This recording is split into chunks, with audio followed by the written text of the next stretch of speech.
focusing just in Austin because there's so much going on here. And this is the first time I do a podcast, and I just kind of wanted to get some feedback or some kind of tips on getting it going or growing it. I mean, right. Okay. So podcasting's gotten very popular, and there's a reason podcasting has gotten popular. It's because the press is so bad today, and I don't mean to say like fake news in the Trump way.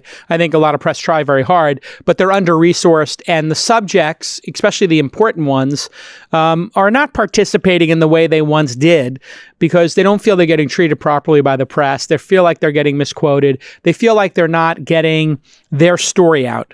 But then you look at podcasting, you have 20 minutes, 30 minutes, 40 minutes to get your story out as a subject, as a guest.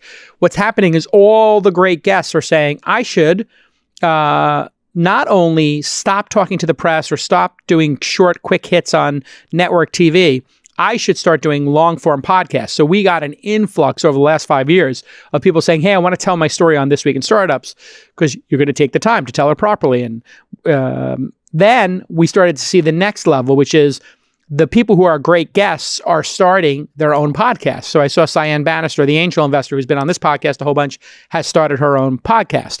And so you'll keep seeing that trend where the subjects say, enough, I'm going to start my own podcast. In fact, Chamath Palihapitiya, who's been on our podcast a lot, who does a lot of hits on CNBC, we're starting a podcast together. So we're going to do like a season of the All In podcast. Now, for you, how to do a great podcast. Number one, you need great microphones. I cannot stress this enough. You need to have perfect audio. This means you have to be an adult and have a quiet room. You need to have proper microphones.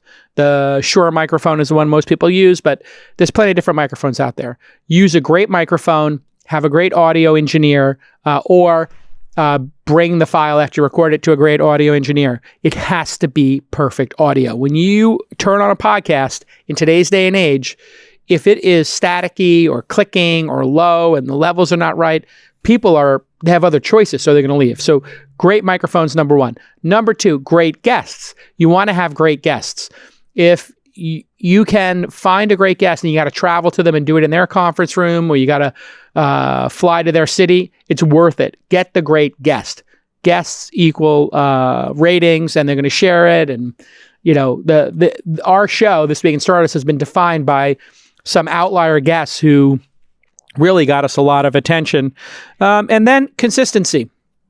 If you think you can do it weekly, do it weekly. If you think you can do it twice a week, do it twice a week. If you think you can do it every other week, do it 26 times a year.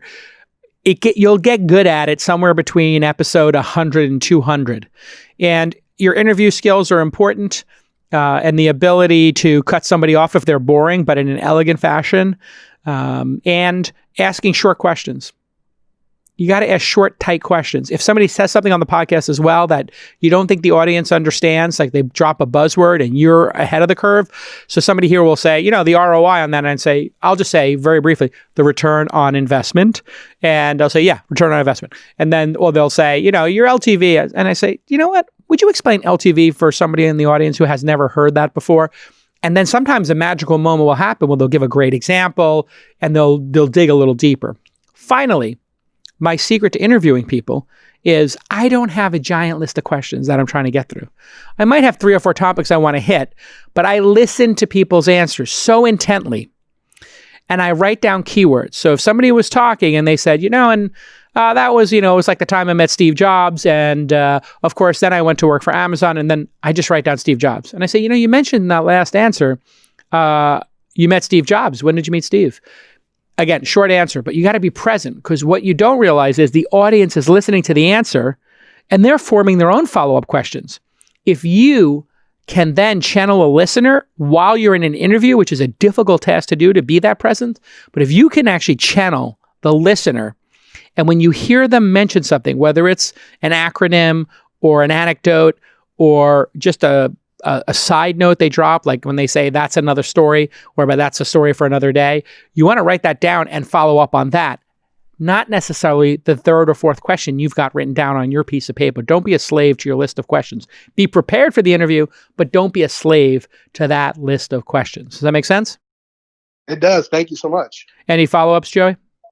Yeah. So, do you think would it become easier once you have several guests and people kind of start following you? Is it? I mean, right now it's just been cold calling people, cold emails, and I've had some success. But going forward, I'm hoping to get more people on. Yeah, I mean, listen, you're starting from zero. I assume you're not like a known quantity. You don't have 100,000 followers on Twitter, right? Right. But you have a niche, Austin startups. I'm not going to Austin and interviewing the 50 startups there. I might have the top 2 startups on the podcast in the next year or two. Those other 48 startups are not getting on This Week in Startups. We're too busy. We have too many people trying to get on the show, but you've got them in your backyard. So you can beat me This Week in Startups. You can beat me to those startups and get them when they're 5-person companies, which, by the way, is what I did to get where I am 1,000 episodes in with 6 full-time people working on the podcast. The reason I'm here is because we never stopped. And because in the early days, we had this kid, Kevin, from his company Bourbon was failing, and he pivoted to this Instagram thing. And we had him on the pod when he had 5 people. We had this kid, Travis, on, who was in 2 cities with his, Uber app. You'll hit one of those, just like a venture capitalist or an angel investor hits an interesting investment every 25 to 50. You're going to hit some interesting guest every 25 to 50.